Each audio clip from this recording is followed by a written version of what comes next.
Fatherhood isn't easy, but in Autismland, it's a journey like no other. Join Mark de Grasse as we explore the highs, lows, and everything in between of raising children on the autism spectrum. With real stories, practical advice, and a touch of humor, we're here to navigate this unique journey together. For dads navigating life on the autism spectrum, you're not alone.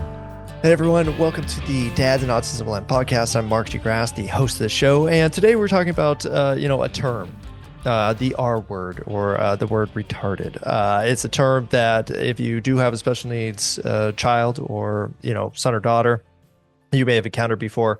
It's much less prevalent than it used to be, but you'll still run into it every so often. And so today I just want to talk about why the term will never, ever be acceptable, why we find it so offensive as, autism families, and give you some, tips for handling it if you do run into it. A lot of things we do with the show are really about educating people, and not just, autism parents, but everybody in general, because it's my, firm belief that, autistic people, all people have inherent value, and they're very valuable, not just that. So the term to me is offensive in a bunch of different ways, but primarily is that dehumanizes this group of people that, one, can't defend themselves, and two, are valuable in their own right for a variety of reasons, which I'm going to discuss. So really quick background on the term. It was originally a medical term in the 18th and 19th century. It went out of vogue in the mid 20th century and has largely been considered unacceptable terminology. But there's still some words that we use that may have been acceptable in the 80s and 90s that people do still use. And there's even a popular group. I'm not going to mention it here because I don't want to get attacked by their people, even if it is, worth the fight. But I'm hoping that over time, all organizations will realize that dehumanizing any group of people for any reason is pretty unacceptable, and you shouldn't do it. But the term specifically, I still like using the R word rather than saying it because it's offensive. And one of the latest kind of media examples, not even really latest because this was a movie that was produced, I think, 20 years ago, Tropic Thunder. Was making fun of these, kind of taboo topics. And they had a character named Simple Jack. And, when I was a kid, I was in my 20s, I saw it for the first time. Yeah, it was now, you know what, even back then, I didn't like the character. I thought it was just mean. And the stereotypes that they did and the way they portrayed it was just really mean. So even back then, I wasn't a fan of it.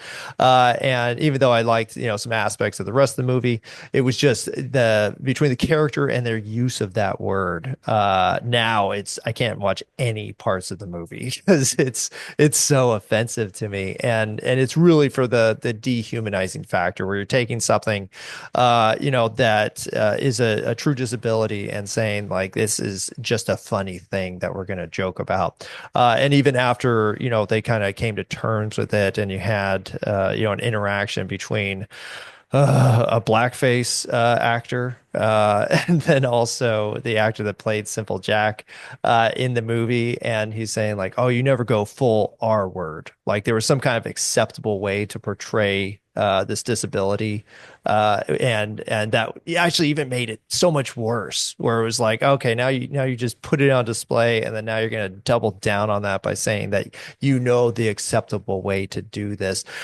Just again, super, super dehumanizing. And the reason why we have to attack things like this, because you could say like, oh, just fluff it off. I'm a bigger person. I'm not going to stoop to that level of having to deal with people who are too ignorant or lazy to understand how harmful it could be. You have to attack it because there's historical precedents for what happens if you don't combat dehumanizing language for any group of people. Of course, we're very passionate about autistic people specifically, so we're going to use it in that context, but it really applies to everybody. And a lot of us think of Nazi Germany, if you've ever heard. It's called the T4 program, where they systematically murdered between 200,000 and 250,000 undesirable people, which included a lot of people with mental disabilities, that we always see as like, oh, that's a severe evil that it could lead to. And most people, it'll never get that far. But there was movements of eugenics eugenics in the United States, too. In the early 20th century, in 1907, Indiana became the first state to enact a eugenic sterilization law for confirmed idiots, imbeciles, and rapists. And then this practice was spread to about 24 states by 1927.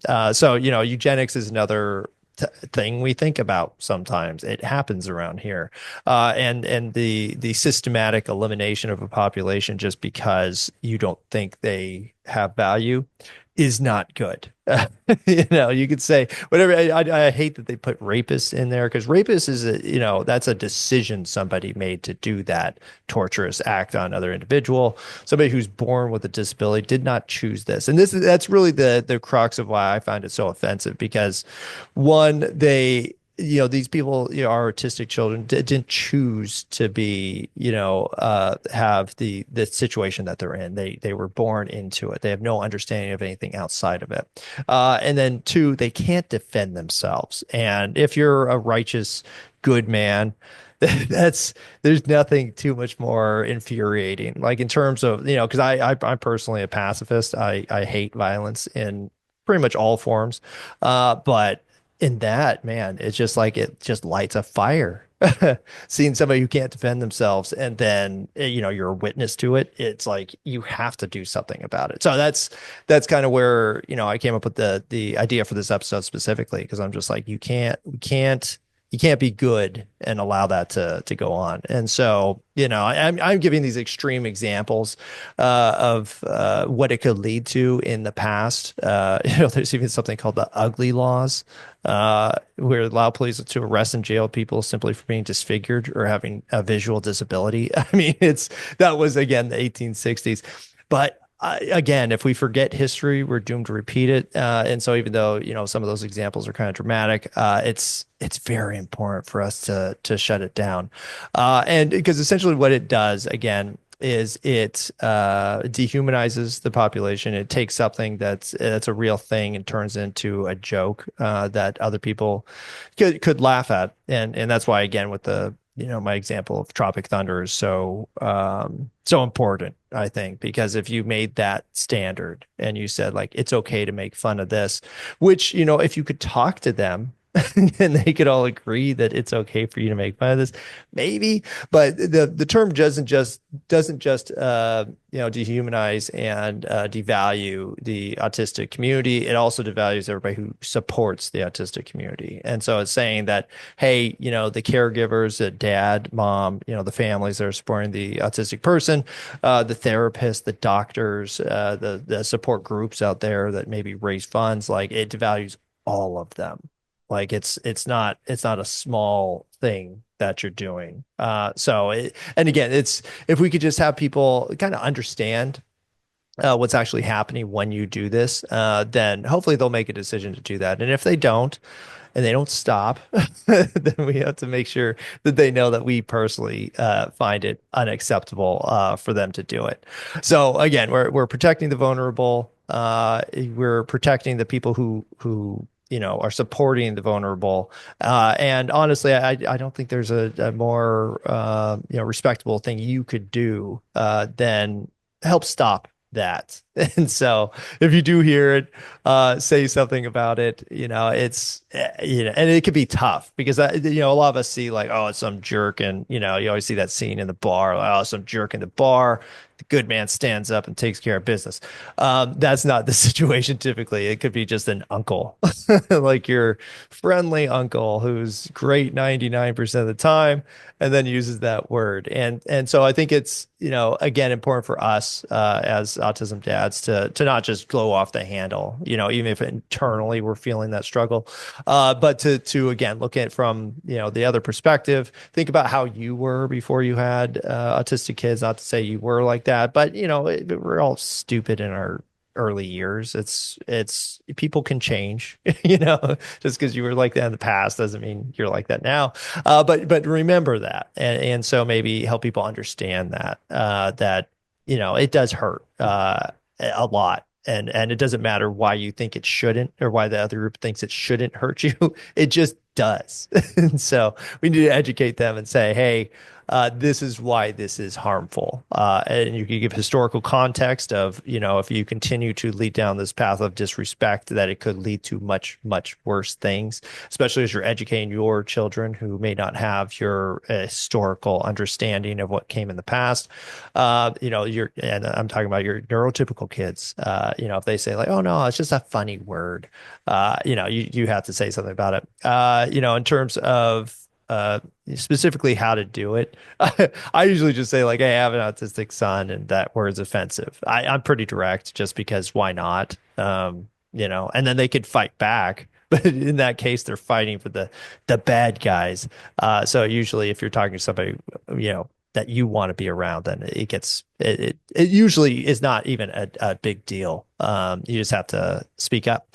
And then, it's supporting inclusion, because I think that's at the end of the day what we all want. We want our kids to be accepted for how they are, and then we'll all be satisfied. And I take it a step further, because I think there's so much value in the neural diversity.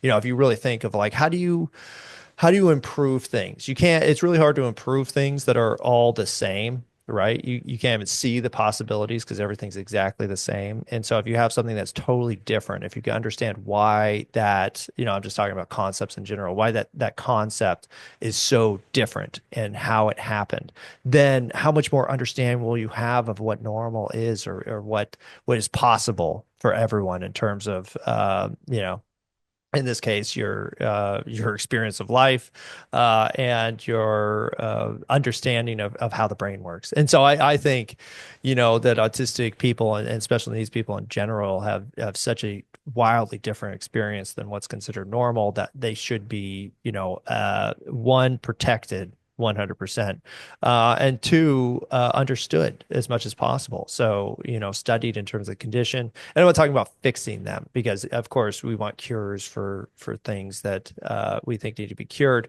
But really the core understanding of why it occurred, like that could lead to so many insights and so many revelations in terms of medical science and health. And why aren't we doing that? Why don't we have this? That's a whole different podcast I could talk about. But yeah, I think just promoting inclusion, and just to summarize kind of what the purpose of this episode was, help people understand that using bad language like the R word dehumanizes, individuals with special needs. It offends the families, the caregivers, and the supporters of the person with special needs, and it perpetuates negative public perceptions of the disability. It's not a joke. It's it's very serious, and we need people to, again, we don't want to attack people who use the word. We want to educate people who use the word. But again, it's up to you to speak up.